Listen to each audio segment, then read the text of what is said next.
Right, so there I was, newly settled in this old house on Cricklewood Lane. Big, spooky place it was, inherited from an uncle I never met. Honestly, never thought I'd live in a place like this, but here I was. The first few days were all right. Quiet, too quiet maybe. I spent most of my time unpacking boxes, trying to make the place feel like home. But there was this one room, at the end of the hallway, that gave me the creeps.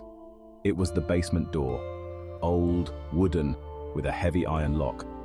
I tried to ignore it, but the thought of what might be down there gnawed at me. One night, curiosity got the better of me. I had to see what was behind that door. I found the key on the mantelpiece in the living room. It was heavy, cold, like it hadn't been touched in decades.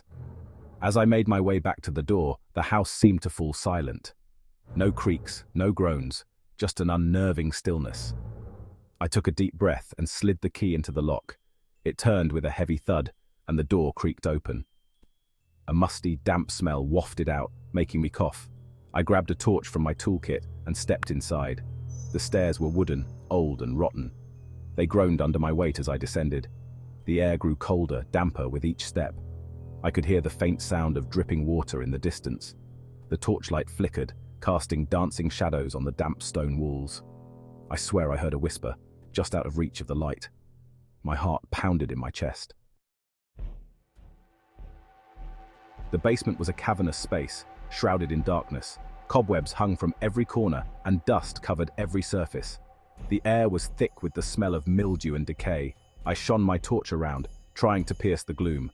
In the flickering light, I could make out the shapes of old furniture, covered in sheets. There were boxes piled high against the walls, their contents unknown, and in the center of the room, a large wooden table. I cautiously approached the table, my hand trembling slightly. It was covered in strange symbols and markings, like something out of a horror film. I ran my fingers over the rough surface, feeling a cold shiver run down my spine. What had my uncle gotten himself into? And why was this place locked up so tight? As I explored further, the air grew colder, and the shadows seemed to dance around me. I noticed something glinting in the torchlight. It was a small, metal box tucked under the table, almost hidden from view. I reached down and picked it up, brushing off the thick layer of dust that had settled over the years. It was locked, and the lock looked old and rusty. I fumbled in my pocket for my Swiss Army knife, my hands trembling slightly. With a bit of effort, I managed to pry the lock open, the sound echoing in the silent basement. Inside, I found a leather-bound diary and a stack of old photographs, their edges frayed and worn. The diary was filled with spidery handwriting, the ink faded but still legible, telling a story long forgotten. The photographs were faded and yellowed with age, each one capturing a moment frozen in time. I sat down on a dusty old trunk, the wood creaking under my weight, and began to read. My curiosity piqued. The diary belonged to a woman named Amelia Blackwood, my great-aunt, a name I had heard in family stories but knew little about. She wrote about the house, about strange occurrences that defied explanation, about a darkness that she felt closing in, suffocating her. The photographs showed a young Amelia with a man I didn't recognize, their expressions a mix of joy and something else, something darker. They were standing in the basement, in front of the table where I had found the box, their faces illuminated by a single flickering candle. In one photo, they were holding hands, smiling, their eyes filled with hope and love. But in another, their faces were contorted in fear, their eyes wide with terror, as if they had seen something unimaginable, something that had changed them forever. Section 5. The Diary of Amelia Blackwood. Amelia's diary entries grew more and more disturbing as I read on. Each page seemed to pull me deeper into her world of fear and despair. She wrote of her husband Edward and his growing obsession with the occult. His fascination with the unknown began to consume him. Edward believed that the house was a conduit to another realm, a place where he could tap into ancient powers. He was convinced that the house held secrets that could unlock unimaginable abilities. One day, Edward discovered an old book hidden within the walls of the house. This book was filled with rituals and incantations for summoning dark entities, promising power and knowledge beyond human comprehension. Edward became convinced that he could use these rituals to achieve immortality, He believed that by performing these dark ceremonies, he could transcend the limitations of the human body. Amelia begged him to stop, fearing the consequences of meddling with such dark forces, but Edward refused to listen, his mind clouded by his obsession. He grew distant, his eyes filled with a strange, unsettling light. It was as if he was no longer the man she had married, but a stranger consumed by his dark pursuits. Edward spent all his time in the basement, performing his rituals, chanting in languages she didn't understand. The basement became a place of dread for Amelia, filled with an ominous presence. One night, Amelia woke to find Edward gone. The house was eerily silent, and a sense of foreboding filled the air. She searched the house, her heart pounding in her chest. Every shadow seemed to hide a lurking terror, every creak of the floorboards a whisper of doom. Finally, she made her way down to the basement, the place she dreaded most. The air grew colder with each step, and the darkness seemed to close in around her. What she found there chilled her to the bone. The sight before her was beyond anything she could have imagined, a horrific culmination of Edward's dark obsession. Section 6. A presence in the shadows. Edward was standing in the center of the room, surrounded by candles. He was chanting in a low voice, his hands raised above his head. But it was what was standing in front of him that made Amelia scream.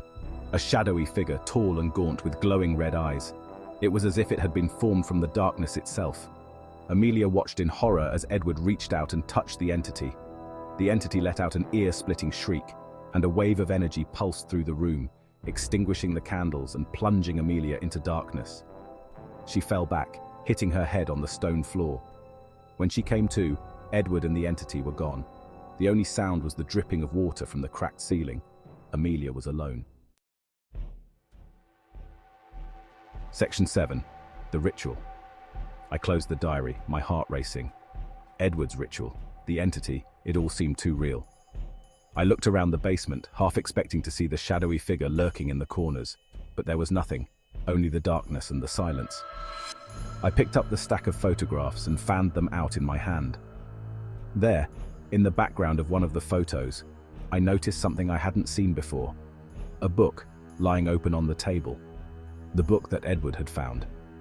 I looked closer, trying to make out the words on the page. And then I saw it. The ritual. It was a step-by-step guide to summoning the entity, to opening a portal to the other side. My blood ran cold. Edward had been trying to bring something into this world, something dark and dangerous. And now I held the key to doing the same.